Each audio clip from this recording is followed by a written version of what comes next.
everyone, and welcome to another episode of The Lifting. Today's episode is being recorded on November 7th, 2024. This is actually more impromptu. We are in, believe, what was it? What town are we in, actually? We're in Charlottesville, Virginia. Yeah. We were heading north to La Brea Caverns and to Monticello. Today's Monticello. We were in La Brea Caverns yesterday.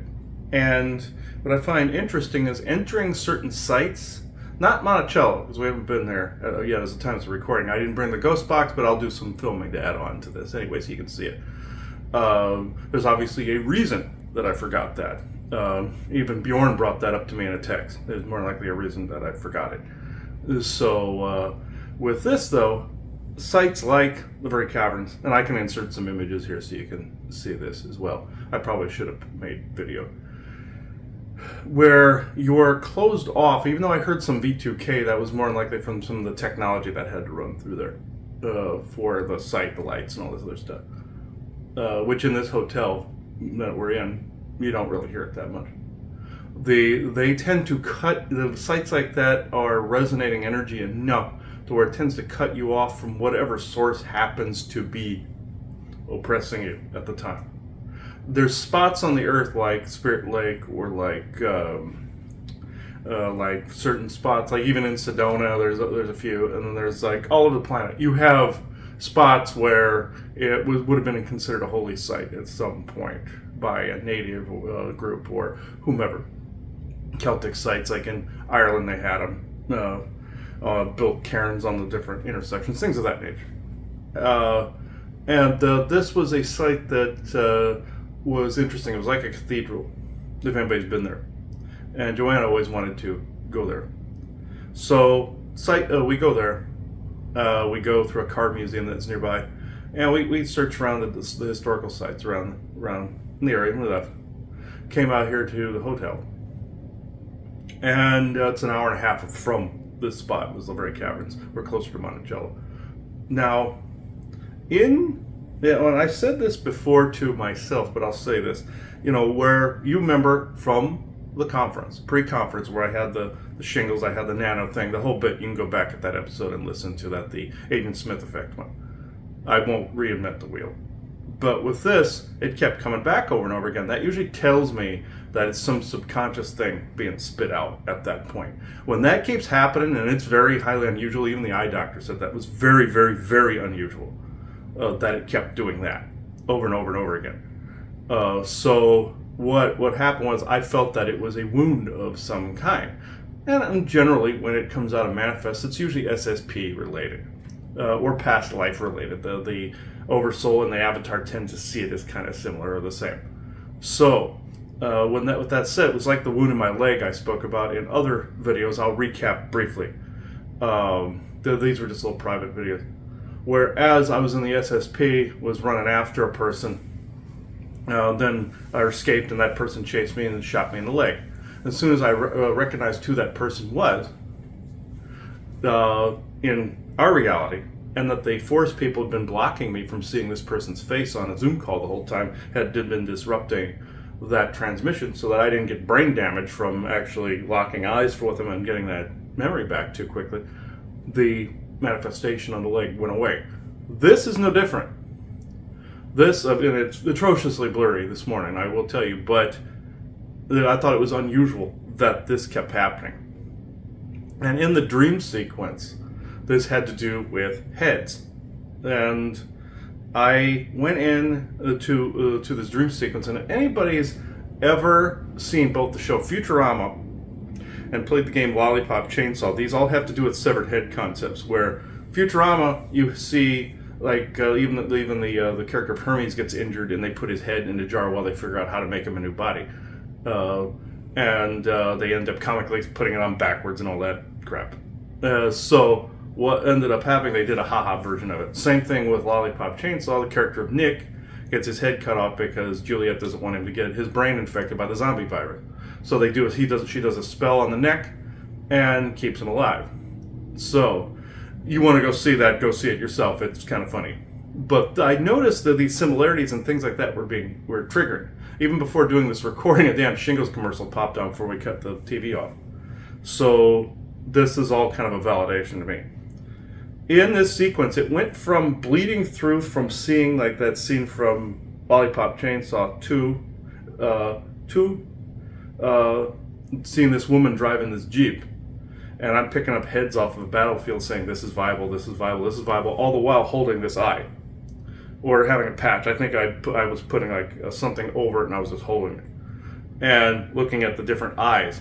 The thing is, normally in the SSP, they could grow new ones, or they could grow a new head. I believe this colony of wherever it was had very little resources, and they had to salvage what they needed.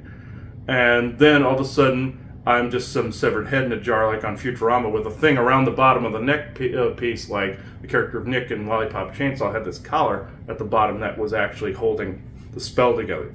And it was with a little tie on his neck and everything. In this, it was something similar. That was comical. This wasn't.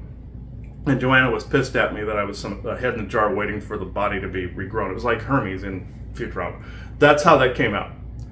And I find that interesting where it took a place that was very energy resonant. I believe it was humming at, like, it had to have been humming at that 111 tone or something like that. That it was varying tones as you went through the cavern, but the place we went through that they performed weddings and they had an organ there and everything, that they would do music and everything. I believe there was something in the sounds of the place that may have triggered the subconscious. Because see, in a case of SSP memories, if the subconscious is gripping onto it like with an iron fist, that it could be traumatic, but at the same time you must let it go. It does damage.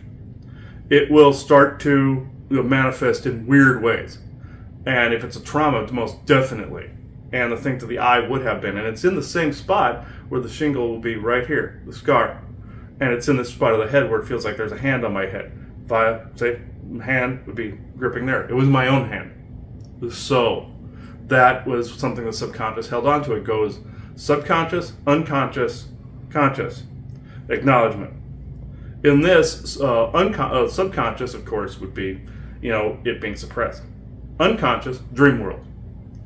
Whereas it'll bleed through something, it'll be triggered by something you've already looked at, and it'll start to come back. Very much like I had another one where it was triggered by the show The Expanse. I'll give a brief example where I've seen that show where they were on the Rocinante craft, their ship, and it bled through to an actual situation where I was actually helping on a cargo vessel as an assignment, a big elongated cube. It'd be like a big rectangle where there was a reptilian life form there that I got into a fight with that was spitting on my face. At that time, the manifestation was a psoriasis patch on my face, like right here, about the size of a quarter. When I acknowledged that this dream was an actual memory, this patch disappeared and never came back again. The body was manifesting it in weird ways, like birthmarks show up from past lives.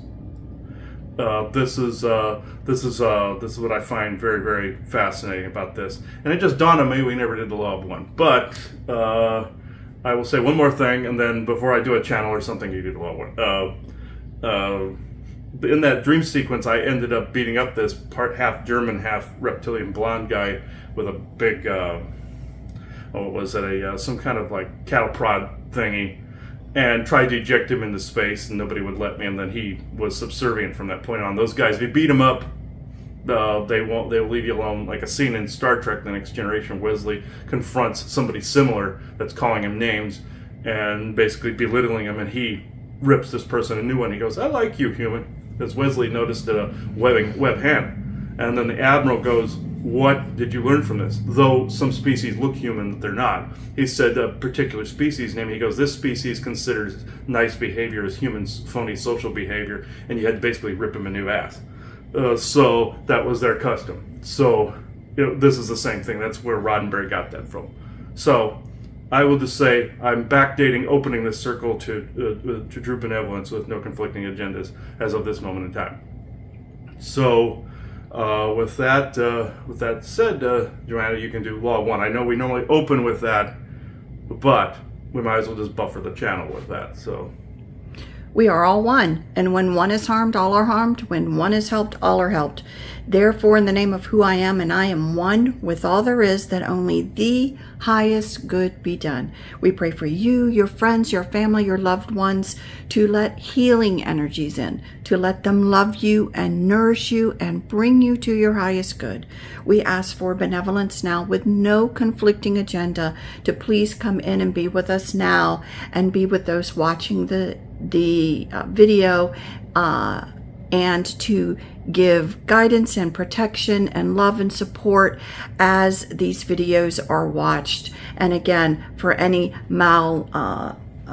malevolent or mischievous beings to be swept away in order for this to be had in peace. And with that, and again, with great blessings that we always send your way, we say, so be it. And so be it. I did notice also my mannerism was always to cover this eye, and I was looking through part of the eye, looking through the blur, looking through this, and to see what was clear and what wasn't. Apparently I had that mannerism there too. So usually that's how it comes out, mostly how you carry yourself, the emotions behind it, and it was causing this really horrible Jekyll and Hyde effect that the medicine for this was just exacerbating. So the pharmaceutical for it. So I'm seeing if this will clear up afterwards. I will say at this hotel there were a couple of mimickers I had to get rid of. There were 2 or 3 in the hotel that they fused with the building, and I saw in this paranormally based show where you saw a mimicker turn into a cat, turn into a weird goblin thing, and was crawling in a window. That's a mimicker demon. So, all right. I think I brought a tower buster. You'll see a half tower buster, half bedside piece, one that we had in the car to use. I was going to bring Isaac's edifice, but again, these are things that were forgotten. Like I forgot the law of one at the very beginning, even though mentioning it prior. So you see what's going on here. So I will say there's very little V2K activity in this hotel, which is impressive for what the kind of environment it is. So, okay. Isaac, I would assume this is you. Yours is the only voice I've heard this morning. Yes, and it's very faint for some reason, really. Okay. What? No.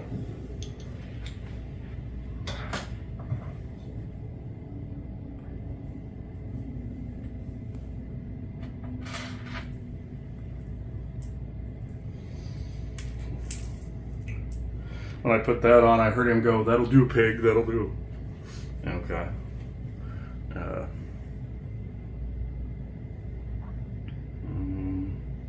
Oh, hat. You just said that'll do, and then you told me to get a hat. Okay. Okay.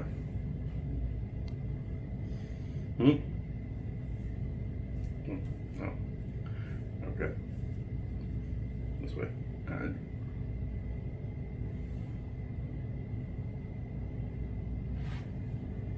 True benevolence, Isaac. Go. Thank you, please. Also, I bought a little license plate with his name on it. I wonder why I did that. Now I don't. Okay. At one of the shops.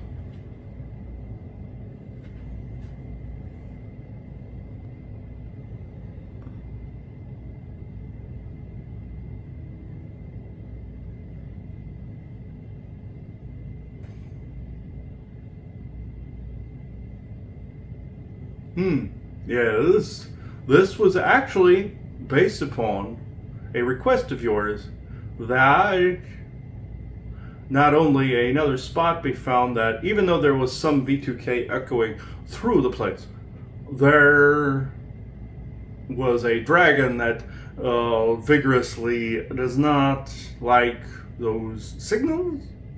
He calls himself Timothy, but his name is obnoxiously a dragon language, long within their own little symbol thingy. So, he did not want to talk. He thinks channeling's creepy, so I figured I would talk in his stead. So, in a place like that, where the music echoes through there, what the V2K you were actually getting, yeah, some of the technology, but people were carrying phones with them in there, a lot of them. So, you were getting it mainly from there, and the faintness of the Wi-Fi signal outside for the shops and their commerce, as he was saying off camera. Aside from not being able to get to Spirit Lake before, this is something else, another site like it on the planet that has that energy resonance frequency. This is why people get married there often and play music there often, in the spot where you saw the chairs as you were going through. It's a fairly large place, and the dragon doesn't particularly like the tech, but he does like the attachments that come in on the people from time to time because he eats them. He's one of those like Burgess that sits, holds the space, and gets fat. He had little wings. He's a different type of dragon that they mention in some of the video game environments, like your Dungeons and Dragons and like your Honor Among Thieves, all this. He's like Burgess, where they just sit. When in fact they evolved to just hold the space.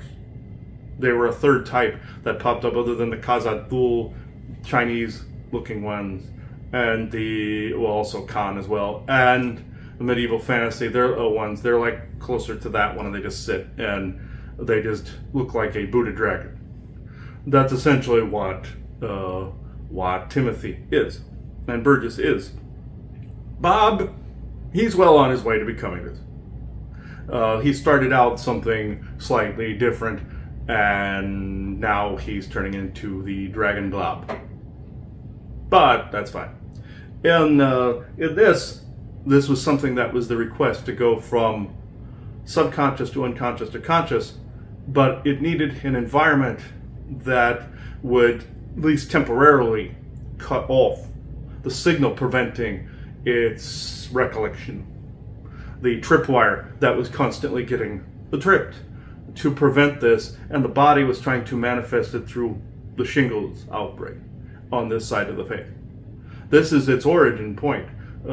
Even though, of course, everybody has that virus, at least most people do, the body will manifest things like the birthmarks from past life wounds, like your head and neck one, and his back one. It's the same process by which the avatar manifests this. In this case, it's slightly more direct than just Oversoul, even though it's an Oversoul experience, but it's more Midgard, earthly, and also physical, direct in that way because of the quantum entanglement between a second avatar and this one, where when you're before you zip back through time, you're running parallel to someone else. In the case of the other altars of yours, and I can actually say this now, they are a projection of the Montauk chair or some such like, whereas you are literally sitting in that seat projecting forward doing the thing, and now you are here thinking back on the chair projecting forward doing the thing, if this makes sense. So, I can go into questions for a minute. So, I do have one curiosity question since you brought up the part about the avatars that are projections of the chair. Mm-hmm. So, I'm just going to bring up one thing that was said by one of them because I can't wrap my head around it. Mm. But basically that, one said, because again, a lot of our memories where we were obviously involved in things that were not really part of our own free will. And for some reason, one of them made a statement that at that moment that, they were working for someone, they weren't independent, they were working for someone who was what they considered more benevolent, more in line with what they wanted, which I thought was weird because either way you slice it, you're still not free. So, what was that? What was that comment all about? I can honestly say that nobody is completely free until they are. Mm-hmm. But, aside from the vague response, I can honestly say one of these sources is Valiant Thor. The other is, how can I put it? Wishes to remain anonymous, but I can tell you the job description. They literally like Valiant Thor in the bowels of the Pentagon, or in the bowels of his ship at Lake Mead, and he gets sick of the bowels joke. So, in this, it was somebody very similar, where they sit at a desk, somebody reports to them, and they send them off. This is essentially what is going on. This one is more Air Force aligned, and also Navy aligned. This particular individual is actually not a bad person, so I can joke about them. They just don't have a sense of humor. They do not like the obnoxious jokes. But I don't care. This particular individual, if you saw them, you would see them in a naval uniform, the one I'm actually making fun of. The full khakis uniform. Be sitting at his desk, basically ordering one to go here, this, and that. And also, there's an Air Force one that steps in every now and again for a little side project. The Air Force and the Navy were like the main contributors to some of the secret space program vessels, as you know. But this individual, you wouldn't actually mind him. The Air Force one, he's kind of obnoxious, but from time to time. He's kind of like the creepy sidekick that comes in and has like maybe a creepy comment here and there, and everybody's like, yeah, whatever. But the naval one, him you can trust. What I will say is for one reason. He likes to carpet bomb all the projects and say, whatever. I can tell you now, this is not the truth. Not all of them are bad. This individual is not. But the only reason that we can actually speak about this now in channel and all in front of the camera and what you will be putting in front of the people is that certain things are being retracted at the moment and certain jobs are not needed as heavily. Some of those avatars you were seeing, or the projections, they would be more integrated as the memories are coming forth. When one sits in that Montauk chair, as you saw in some of the videos, like your Wi-Fi files videos and some other people that have been through it, and sitting in the chair and projecting, you feel as if you're actually there, like in the Matrix, where everything felt real, where you're projecting down the timelines. This is essentially the same thing. You sit in the chair and you go out. Very much like in your SG-1, where O'Neill sits next to somebody who's in a chair that is projecting outward into a robot drone, and he looks like he's had a stroke, and the other main character goes, oh, he's sat in this chair his whole life, his nervous system is screwed up, hence why he has some of the nervous system issues to begin with. This is chair related. All this is becoming to a head and coalescing. This all must come around. All energetics must be resolved. All, you would say karmic issues, but that's not the correct word anymore. It's more the cycles must complete and reground. Everything must come back to wholeness. You can't have always parts and pieces out there forever. Now, the danger in reintegrating this is that personality traits might change. Hence, why there is such a push for a strong grounding of a spiritual core. A guiding light, so to speak. Because the reason is, when that is reintegrated, see, it needs that yin and yang, you see. It needs this. It's just like in your Star Trek with essentially the enemy within, where Kirk gets split, but they needed each other because they were one being. It's essentially that, where some traits are locked over here, some traits are locked over here. Hence why he cannot remember certain things, because they're still here. There was also an episode of your there was a show that was on years ago that a guy astral projected while he was having a near-death experience and a creepy altar that was just like this white crow killer that he had been hunting. projected from him with the traits of the killer, because he had to think like the person in order to catch him. He was a cop. With this, when that reintegrated, he got all the memories back of what that alter did. It has to be done slowly. Despite the hardships that come from it, the inconveniences that come from it, they are not death. They are not true retardation, let's just say, or stroke, or heart attack, or what have you. They are integratable at that point. Psi Factor Chronicles of the Paranormal was the show years ago, but which held a lot of disclosure. But then the last final thing would be the echoes of the chair, which cause his muscle undulations. Do you think integrating all this back at once is a smart idea? No. When this takes place, there are certain things that will abruptly come to an end. And I mean putting the brakes on. When this happens, the nervous system will have a time, going through a withdrawal. This must be minimized by integrating in millimeters and centimeters. When this occurs, there is an instant redirection of path. People don't think that this happens, and they wonder why there's walls in life. There's things that don't work. And they always attribute this to Source saying no, or Oversoul saying no.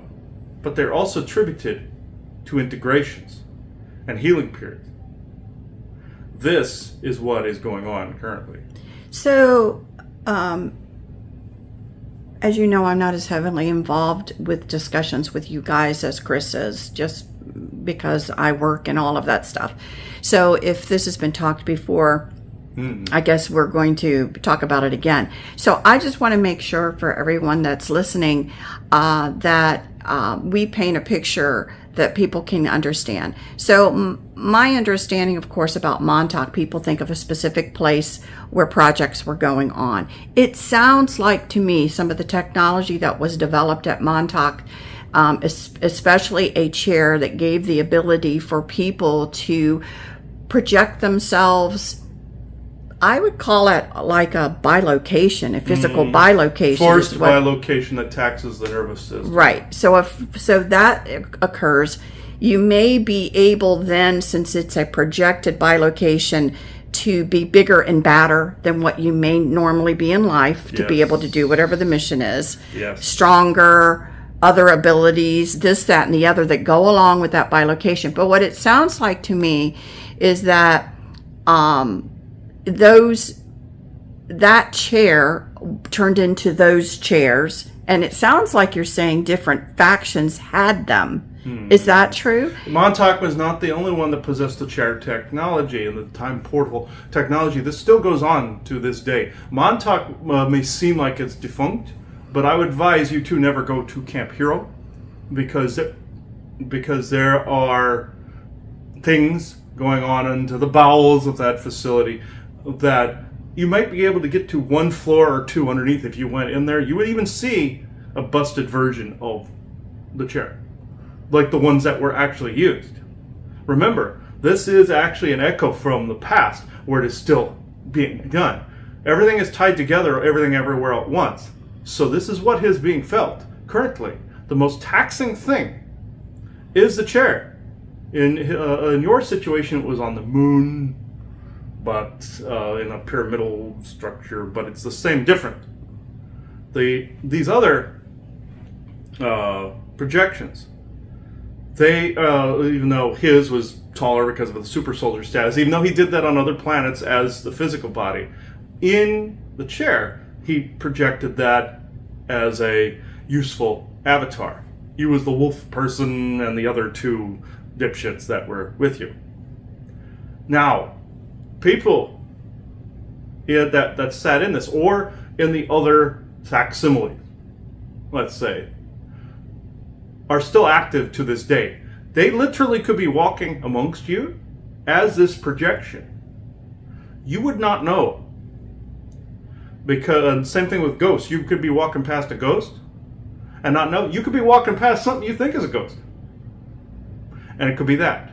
This is another paranormal classification that echoes through time. It echoes through time and space and timelines. This also made it to where, if you saw that Simpsons with Trump going down the escalator thing, and Bart to the Future was the name of the episode, he was correct in surmising that it was tagged, and they're showing that Bart time traveled ahead in the future. This was Montauk that wrote this particular scene.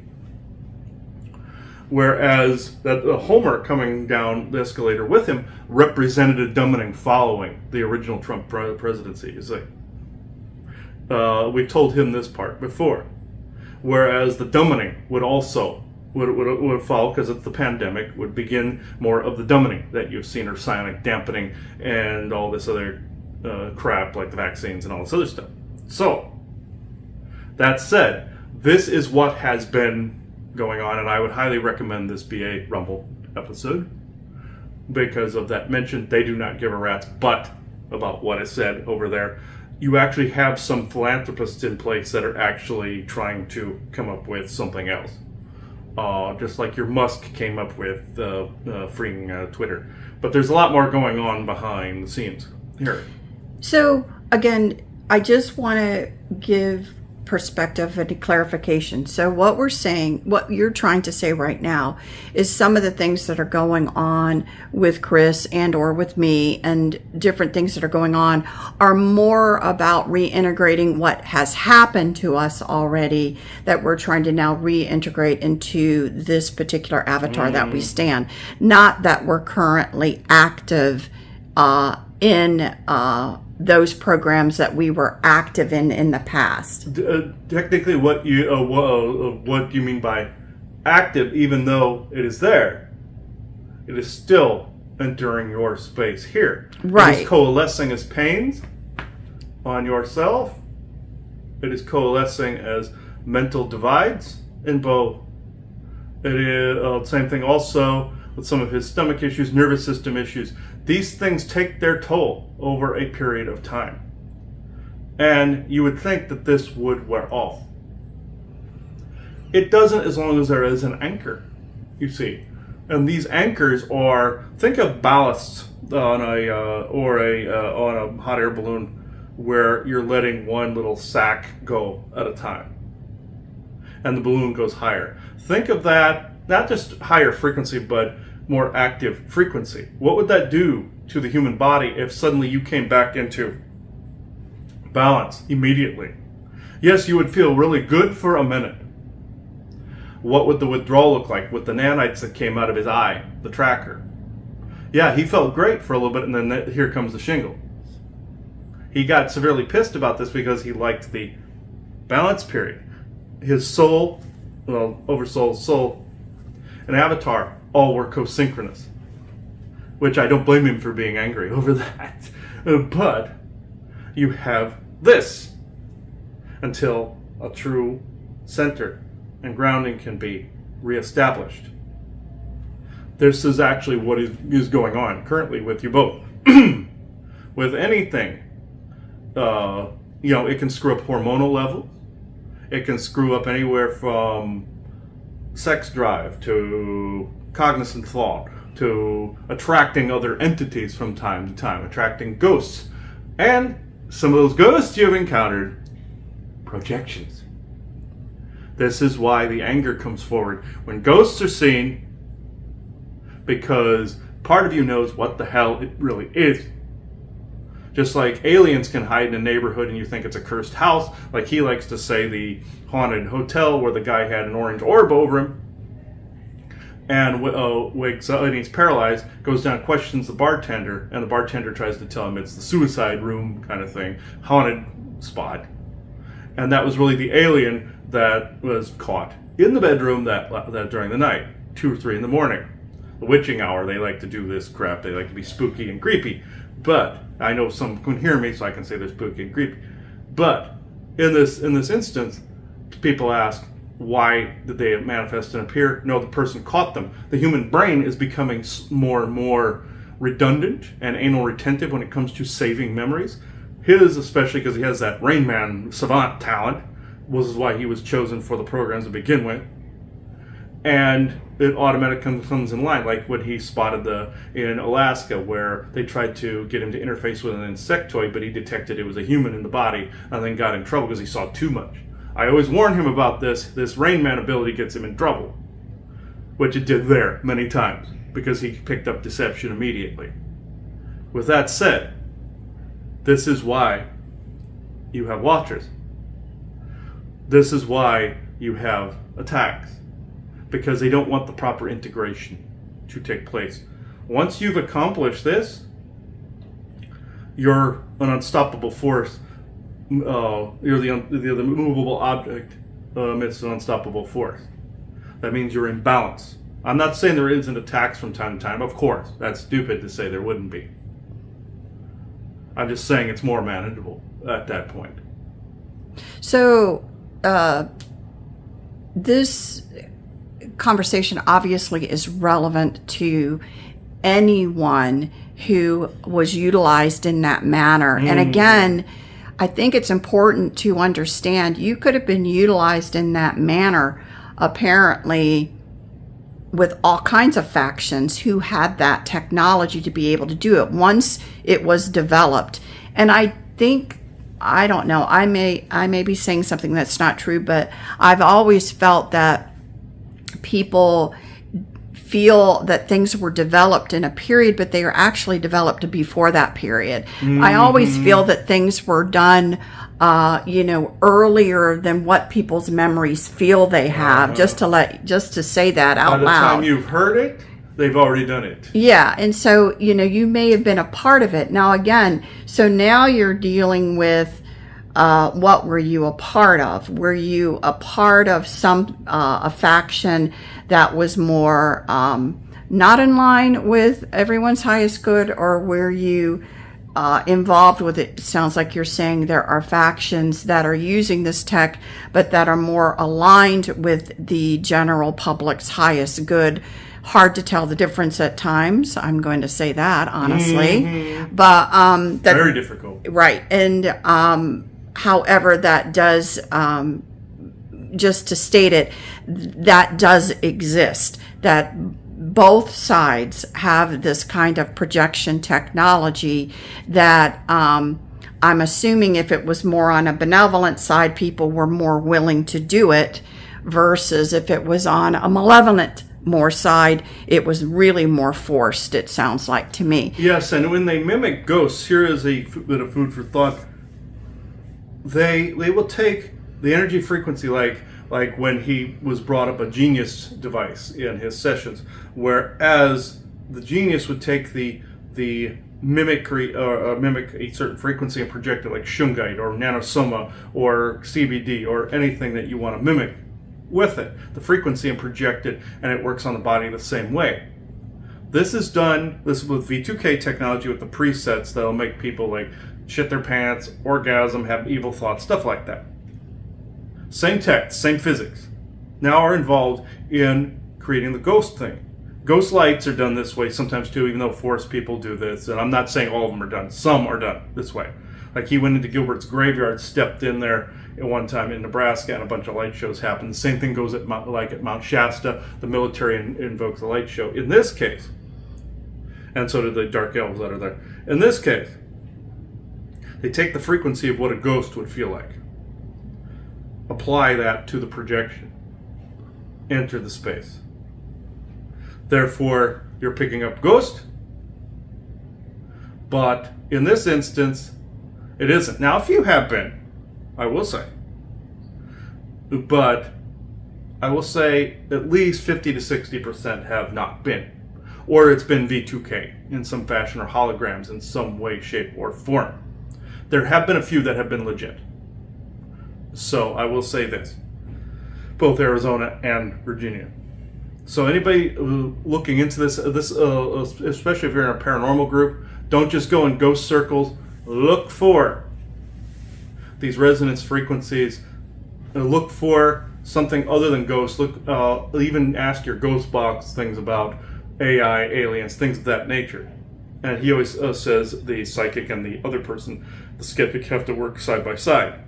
Now, with the opinion of, like, say, AJ from Y-Files, where he says the groups are actually destroying the validity of the subject, I can honestly agree with this assessment. Because if they're trying to get it academically approved, which they won't, no matter what they do, they're not going to until that system opens up. You're not going to get Ghostbusters be a valid response team like cops, firemen, or paramedics until certain things open up. Just like what they were saying in Ghostbusters with the afterlife, they were linking it to the '64 World's Fair. They were basically saying some of them were holograms. That was the disclosure from the binary network and the dynamic dampening. In this case, there is a viable difference, though minuscule, between the chair projection and the real deal. Some of the ghosts do act dumb. Absolutely. They're stupid, some of them. They're like zombies because of the psionic dampening. Then you had the guy at the pier that came here that he was perfectly cognizant and friendly. The definable difference between an actual ghost and the projection is they act too stupid. You'll have ones that wonder where they are, or if they died, that is kind of dumb. But given a tragedy, could give amnesia and not be, they might not be fully cognizant. Like he saw an episode of Are You Afraid of the Dark when he was a teenager where this guy was around this woman and he kept getting this weird phone call on phones all the time. And it was his girlfriend, real girlfriend. The other girl found out that he was a ghost that died on a train track, and it was his spouse his girlfriend was trying to get a hold of him from somewhere else. It's like that. Though those are legit ones, but the real projected ones, both V2K and chair, are when they are overly stupid. And they just aren't cognizant of all of what's being said, heard, felt, or tasted. This is the clue. Which makes sense because, I know that Chris and I have had conversations and I'm like, I swear they're just here to irritate the crap out of you. That would be the case, and because of the integration process and the tripwire that has been tripped through the constant integrating, it could be a more rolling, moving integration. I say his face because that's why he feels this rolling, creepy movement in his face. It's as the drops were retracting the shingles and then it was coming back. It's like that with an ongoing integration. It's happening while you're just doing life, too. Shadow work is just happening. They know this. And this is also one of the main reasons for the constant attacking. You see, like even the psionic weapon that hit your microwave weapon that hit your tree that time, and folks around. This is the reason. They can't touch someone who has fully gone through this. They can irritate like a fly, gets in your face. Like I said, some attacks happen, or mosquitoes going, yeah. Once you have fully actualized this, they are more of an irritant than a point of suffering. And they know this. So they want to distract away from that as much as possible by causing the most havoc. Can they do it through phones and Wi-Fi? Yeah, they can. But that's more voices. The actual projections are the thing that are more concerning, because that is from the chair and or a pyramidal-like structure. They can use the moon, whereas an AI is set up within like a child person. They can blow up moons that way too, or they can set up an AI to calculate where people are returned onto the timeline itself through their 20 back. Other insiders have actually mentioned this, like Tony and the rest of them. But then there was the other aspect where it's a computer that looks more like a bird. If you saw this weird helmet this thing was wearing, hence the Thoth reference in the moon. People keep seeing this Thoth reference in the moon all the time in channelings. This is where they're getting it from. It is a computer calculating where it can put ill messages at particular times in the timelines, where channelers can pick up on them and say, oh, it's Thoth and Hermes Trismegistus giving me this wise message from the mystery school. This is the origin point of that particular fallacy. So, again, this discussion is obviously relevant to a lot of people, because one of the things that we like to talk about, and really the only reason we like to talk about this, is because we are really want to bring forward healing issues. Again, how do you heal from this? And again, this whole conversation is the process of how do you heal and how do you bring back and integrate the things that happen to you, and how it affects your body and different things. And that, again, that it's a long process. It's not something that can happen very quickly. So, again, I'm not sure what else in this particular topic you want to talk about. I'm going to just open the floor to you to have whatever final comments you want. I hope people find this interesting. Again, because I think it can also get very confusing to people. Are they in or out at the current present moment? I will say that if you were in, you were not fully out. This may be confusing. It's like, oh, I've left this. Yes. Yes, you have. Has that version.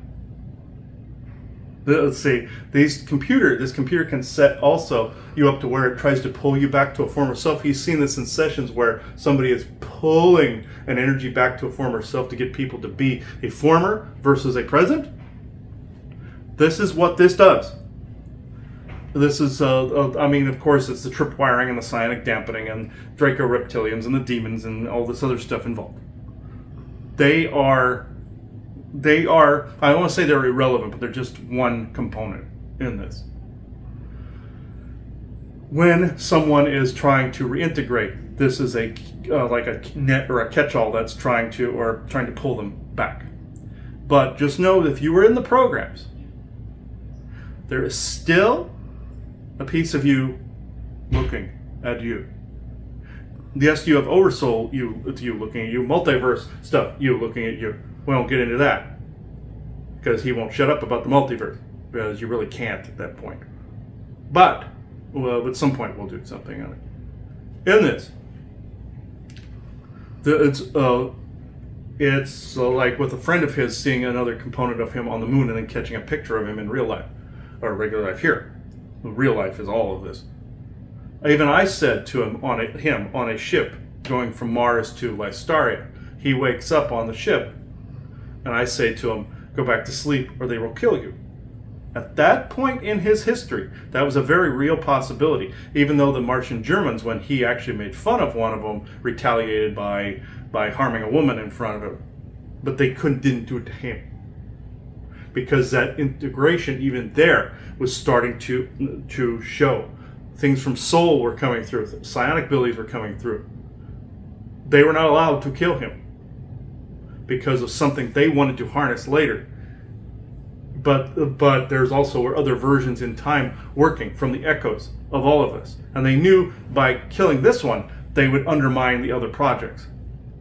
That particular version. The same goes with you guys. It's a protective thing. Now what happens when you fully integrate? Nothing. Nothing evil. You see. Because think about in your Deadpool and Wolverine where they say anchor being. I'm not saying everybody's people are special over another. And they showed like a particular being like Wolverine was making so the timeline didn't delete. That's a little ostentatious, let's just say. It's not quite that dramatic. But some people come in with certain anchorings that just cannot happen that way, except in very rare circumstances. Or if they feel they can use them in some fashion, like the other factions. But it's because they have some kind of anchor to soul that is slightly more vibrant. Not like an anchor being, like I said, saving a timeline again. Can that happen? Yeah, but it's very rare.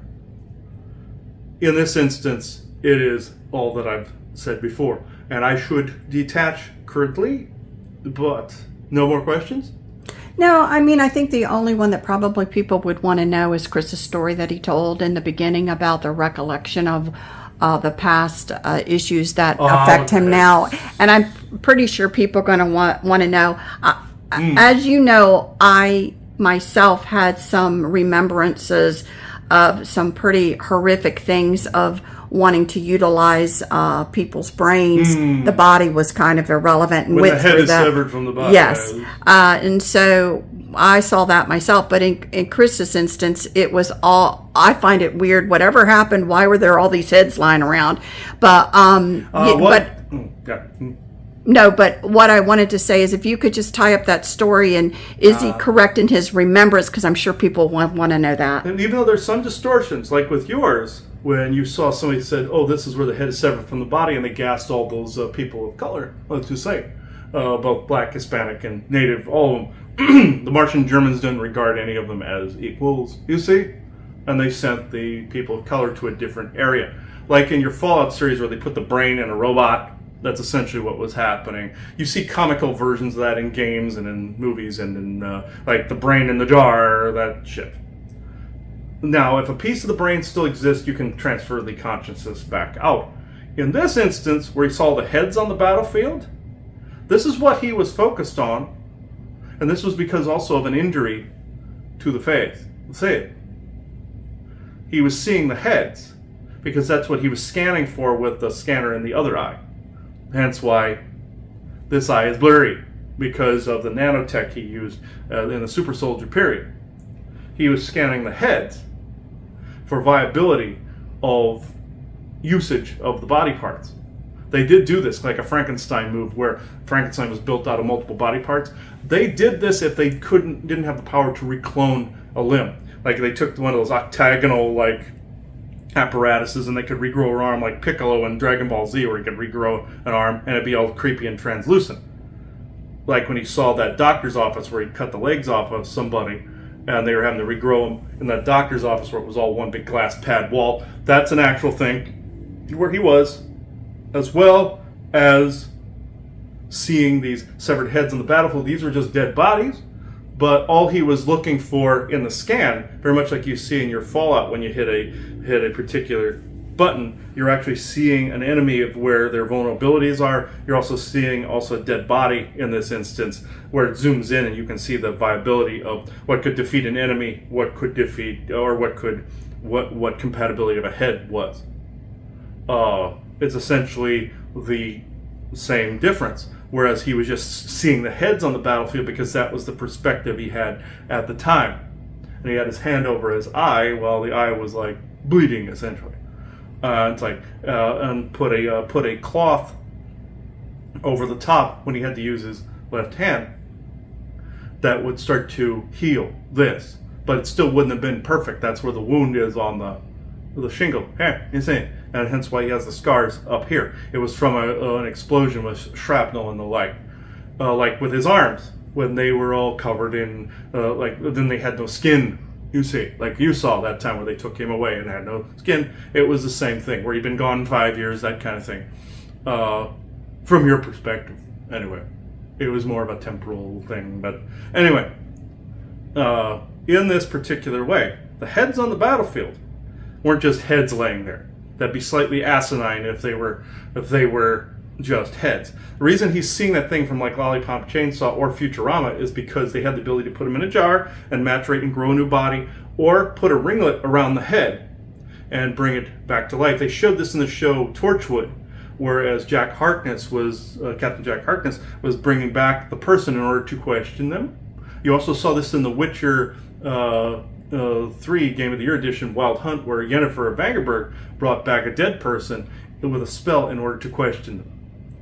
This is the same type of thing where they could, Jack even says in the show, somebody just screamed for an ambulance for 45 minutes, that kind of thing, when in fact they were dead. In this instance, you could literally take the dead head and dead parts and bring them back to life, even in a state of necrosis. You can wind back the clock and revive them, as long as it hasn't been too horribly long. You could literally sever the head, put them in a bag, what he saw was this foil-looking thing that preserved them, and it was like this wrap that was inside of a box, and it was like a pirate chest, pretty much, that had a foil reflectiveness on it.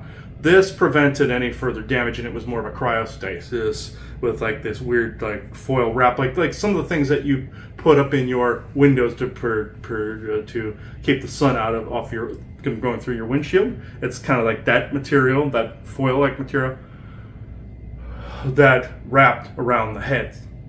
He was just seeing heads because that's what the scanner was looking at. They were actually just dead bodies there. So I hope that clarifies. Sure. And and then what about him saying he was in a jar, head-wise? Because that was actually true. He chose to put it in your two's quarters to be creepy because of the floating head inside the jar. Like in Futurama, you see them jumping around as a head in the jar eating fish food. Mm-hmm. That was a joke to that, making a haha light of that. But the fluid that's in it would be like a liquid oxygen, like you see in the movie The Abyss, mm-hmm. where it keeps the brain oxygenated. Mm-hmm. It's more of a bluish pinkish liquid. This happens in the chambers where they transfer bodies or clone, where you have the computer in the center of the room with a heavy water reactor underneath, or nuclear reactor, and you have a cube in the center. The cube is a computer cube in the center, where this purple smoke transfers the consciousness to a body, female, male, whatever, like what he figured the Martian Germans did. It's the same type of tech. It's the same amniotic like fluid and liquid oxygen, so the person doesn't die. In that case, there was a mask over the face in the bigger chambers before they perfected the liquid, like you see in The Abyss, where you can breathe it and it's more efficient than regular oxygen underwater, and you don't get the pressure, you see. That's why they showed that at deep depths. So in this, and also dreams where you think you're drowning, just like they showed the rat in the movie, they put the rat in the liquid oxygen and the rat could breathe, and then you saw Ed Harris doing the same thing in the movie. That's why they made this public. This is an SSP invention. Just like with certain medicines, certain salves, certain inventions, like the he calls it the force light technology, where it's like just some ultraviolet light, flashlight that you aim at a wound or something, and it heals you. That came from the projects, just like his mother said. A friend of hers named Tom showed her this light, and just in the beginning of the 90s, and it was actually invented in the 80s. Or salvaged in the 80s, like your fiber optics were found from an alien craft even earlier on. This is where some of this comes from. And now it took 30 plus, 40 plus years to get it to where it's being sold on Amazon now with the light, the flashlight. You'll see this everywhere now. And this can kill nanotech, by the way. This is what was good against the vaccines and the COVID and all this other stuff. That's what we suggested to him, but he never bought it. But in this case, the head in the jar, well, he would have sat there until they had a viable body in another chamber. One would think he'd just regrow it from here. It's from another chamber, then they just reattach the head, then they use the other liquid to heal the nervous system and reattach. But floating the head in the jar for an indeterminate amount of time while they did that was what he was doing. And he was just being creepy, just floating in the jar. He could have done this inside the laboratory and not in the living quarters, but that's what happened. And I can see I would have been irritated with that. Yes, so. because he has memory fragments come back to where he's seen this in other dreams too, where he just his head's floating in a jar going boo. That's basically what he was doing. So yes, I would probably do the same in a situation like that. But in this case, they were just having the head float while they put the new eyeball in. You see parts of the head and face and jaw. This is also hence the thing with his tooth and the jaw. Why he found the implant here at the dentist's office. This was what the integration was being monitored. This is why toning had to keep being done by his friend Mary and everything to get the chi realigned. That's why he chews his lips from time to time. The Montauk chair, and the energy isn't moving. People have that mannerism that have been in the program, chewing their lips and chewing their teeth and the face and everything. Stroke victims do this too because the energy isn't flowing correctly, you see. But toning will even heal stroke victims, realign and reawaken that brain. In the jar, he was having the eye healed and then the body grown. This had to be done separately for roughly a few days. So this is depending how much damage there was. In this case, he was just a head, so therefore his body was being healed and they regrew. They grew another one from that. But again, the resources and the energy, you need a lot of energy to do this. And this was essentially Mars, so they don't have a lot of resources like what you saw for toilets, for all that. So this was more in the beginning where they didn't have as much resources. Now they do. They have top of the line everything there now. This was in the beginning when it was more preliminary, where they were setting up things. And they were rather perturbed they had to waste resources on him. but they did anyway, because some other higher muckety mucks were telling them to do it.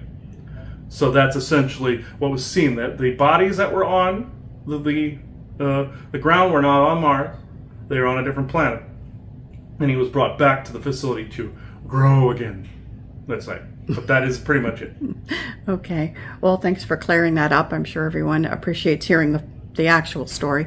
So with that, Isaac, any last words? And I know you got to go. This is pretty much it. This area you are in is not as horrible as some historic areas, but I would still be ill-advised. It would have been ill-advised to use the ghost box at this time. It would have, he likes to say, cock up the energies. So I will agree.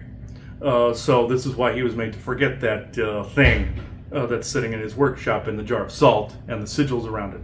When you have, I will say this, if you have to put something in salt and put sigils around it, maybe it's not a good idea to always use it.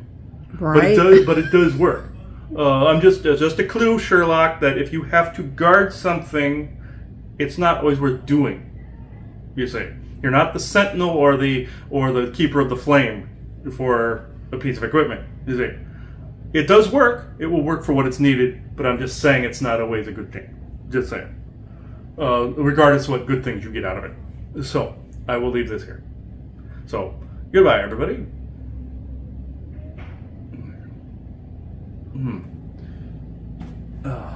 Man. Eyes a little fuzzed, but other than that, it is a slightly clearer, though. I will say, just like the wound in the leg went away immediately upon returning. This is slightly slower, but it's starting to. I'm seeing double, but other than that, it should be all right. But to anybody listening to this was more impromptu because I did ask for that to come into a dream state to see what was causing it, and eventually the subconscious spit it out. But the subconscious was holding onto it with an iron grip, and you'll notice that because it's more than what this human brain can handle here, because you're experiencing in another decoded environment, where your brain from the time of the child was decoding and encoding as you went along, just like you do in any environment. Say they return you and you're remembering those things in this body that never technically completely experienced those things, but yet you did. It's basically your brain's trying to quantify it or codify it, saying, okay, we did, or I did, but I didn't. I remember it sometimes, but I didn't. Like in Doctor Who, the character of Rory, when he gets his memories back from when Amy gives him his memory back, he says he remembers things sometimes. That's a clue. And also, Doctor Who, that's a Valiant Thor reference, by the way. Dr. Strangers was also called the Doctor, by the way. Frank Strangers that was his nickname. I found out. And the Doctor's a face changer. That's Valiant Thor. Like when my mother saw him, she saw the second version with the red circle around him in that picture. And I've seen the other one with the original picture that you see him sitting in the Senate. So, that said, before I go babbling on any further, I will end this here. Joanna, do you have any other things to add? No, I hope people found this interesting. So, thank you everybody for watching this. You will only see this on Rumble. We have gotten in major doo-doo with YouTube. I do not want to lose that channel. So, you'll be seeing episodes that mention things like this on the Rumble, primarily. And I will, obviously, I've shared it to Facebook from there. We have to kind of maintain that. We're trying to switch over to that medium because it seems to be safer. Even Isaac said there was a philanthropist behind that, a couple of them, that were actually trying to make a safer environment. For real. Like Musk did with Twitter to X. So, not saying all this is always benevolent, but I'm saying there are benevolent times and benevolent people and the tasks in which they are performing at the time. So, I now close this circle within true benevolence and no conflicting agendas at this moment in time. So, thank you everybody. Bye-bye now. Oh, also, I've had this attitude of, saying, fuck this body, this husk, and that's the kind of attitude I'd had back there, where I would just say, fuck it, I want a different one. This one's not working right, but I don't get that here, so something else has to be done. Different body talk has to be done, where, as Isaac and Oversoul and the rest of them have said, allowance of the flow of, to heal things, allowing the energy to flow right again, integration and shadow work, and just allowing, use what I have. I always tell people that or in the trans community and all this other stuff that have switched. It's like, no, use what you have. You know, don't fuck up your body. Just use what you have and honor that. If you feel you need to jump bodies, you know. So I even knew somebody that told their 12-year-old child, said when he thought he was a girl, said, you know, it's inconvenient to get rid of your penis. You know, you can't pee and all that other stuff, right? You have to sit when you pee and all that, and it worked. Use what you have. So be yourself, but use what you have. So don't restructure it. Don't mess it up. Don't put different hormones in there and fuck it up. Now, if you have a hormone imbalance, of course, but you don't want to cause one. You know, and it could do permanent damage. That's partial propaganda too, because everybody has both. Like, gets them. My mother and Laverne got them, and it balances them. And it's a farce that people don't have both. But it just one is, as I said, predominantly one or the other. But it's not 50-50. There is, if people have different percentages that their own individual brain and body needs. Like with individual health, individual care for the body. Like one person might be allergic to shellfish, another one not. Another person might be allergic to peanuts, and another one not. The peanut thing is alien, by the way. The shellfish one is to tall whites.